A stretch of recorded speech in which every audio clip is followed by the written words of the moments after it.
ಎಲ್ಲರಿಗೂ ನಮಸ್ಕಾರ. ಎಲ್ಲರೂ ಹೇಗಿದ್ದೀರಾ? ಚೆನ್ನಾಗಿದ್ದೀರಾ ಅಂತ ಭಾವಿಸ್ತಾ ಇವತ್ತಿನ ರೆಸಿಪಿ ಬಂದು ವೆಜಿಟೇಬಲ್ ಪಲಾವ್. ಅಫ್ಕೋರ್ಸ್ ಇದು ಒಂದು ಲಂಚ್ ಬಾಕ್ಸ್ ರೆಸಿಪಿ ಕೂಡ ಹೌದು. ಹಾಗೆ ಎಲ್ಲರೂ ಕೂಡ ತುಂಬ ಇಷ್ಟಪಟ್ಟು ತಿಂತಾರೆ.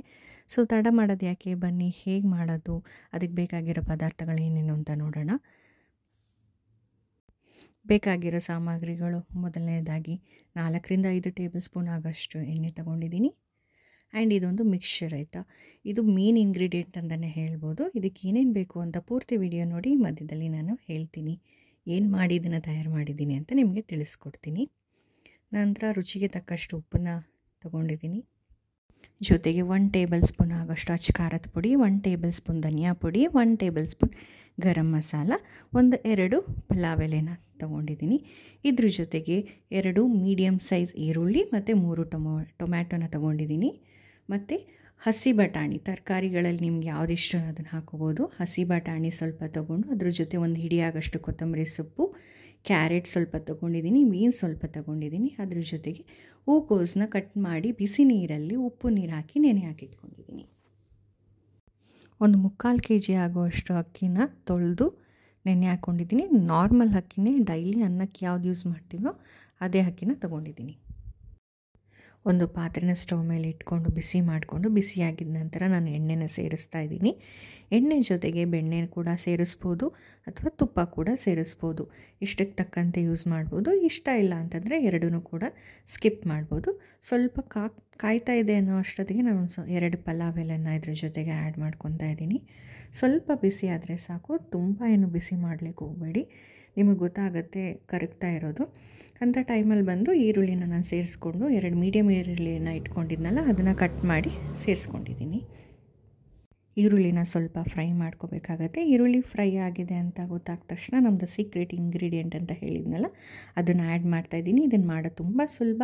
10-15 ಮೆಣಸಿನ್ಕಾಳು ಮತ್ತು 1 ಇಂಚು ಚಕ್ಕೆ, ಒಂದು 5-6 ಲವಂಗ, ಹಸಿಮೆಣ್ಸಿನ್ಕಾಯಿ ಖಾರಕ್ಕೆ ತಕ್ಕಷ್ಟು, ಮತ್ತು 1 ಇಂಚು ಶುಂಠಿ, 1 ಗೆಡ್ಡೆ ಬೆಳ್ಳುಳ್ಳಿ, ಇದಿಷ್ಟನ್ನು ಹಾಕಿ ಚೆನ್ನಾಗಿ ಚೆಚ್ಕೋಬೇಕು. ಅಥವಾ ಮಿಕ್ಸಿನಾದರೂ ಮಾಡ್ಕೋಬೋದು, ಬಟ್ ತರಿ ಇರಬೇಕು. ತುಂಬ ಫೈನ್ ಪೇಸ್ಟ್ ಮಾಡೋದು ಬೇಡ, ತರಿ ಇದ್ದರೆ ಒಳ್ಳೆಯದು.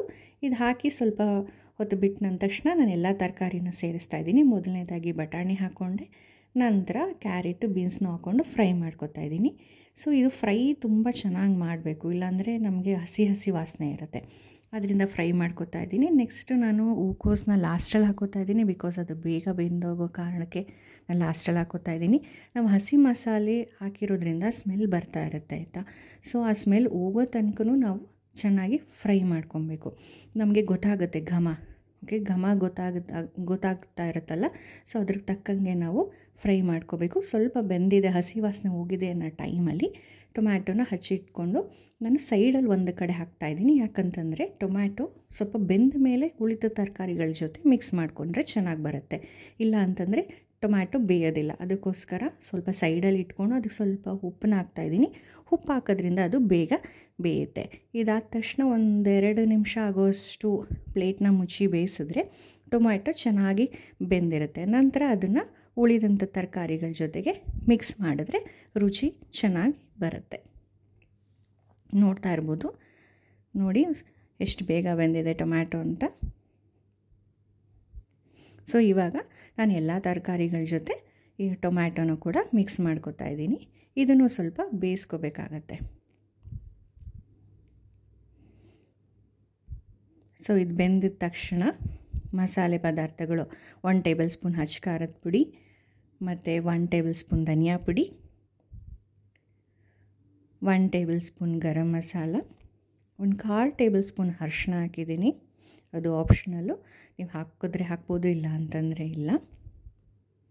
ಮತ್ತು ರುಚಿಗೆ ಬೇಕಾಗಿರೋ ಅಷ್ಟು ಉಪ್ಪನ್ನ ನಾನು ಇವಾಗಲೇ ಸೇರಿಸ್ತಾ ಇದ್ದೀನಿ. ಯಾಕಂದರೆ ಮಸಾಲೆ ಜೊತೆ ಚೆನ್ನಾಗಿ ಹೊಂದ್ಕೊಳ್ಳಿ ಅನ್ನೋ ಕಾರಣಕ್ಕೆ ನಾನು ಇವಾಗಲೇ ಸೇರಿಸಿ ಮಿಕ್ಸ್ ಕೊಡ್ತಾಯಿದ್ದೀನಿ.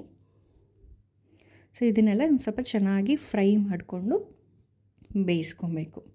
ಈ ಸ್ವಲ್ಪ ಬೆಂದಿದೆ ಅನ್ನೋ ಟೈಮಲ್ಲಿ ಕೊತ್ತಂಬರಿ ಸೊಪ್ಪು ಇಟ್ಕೊಂಡಿದ್ನಲ್ಲ ಅದನ್ನು ಹಚ್ಚಿಬಿಟ್ಟು ಹಾಕಿ ಅದನ್ನು ಮಿಕ್ಸ್ ಮಾಡ್ಕೊತಾ ಇದ್ದೀನಿ.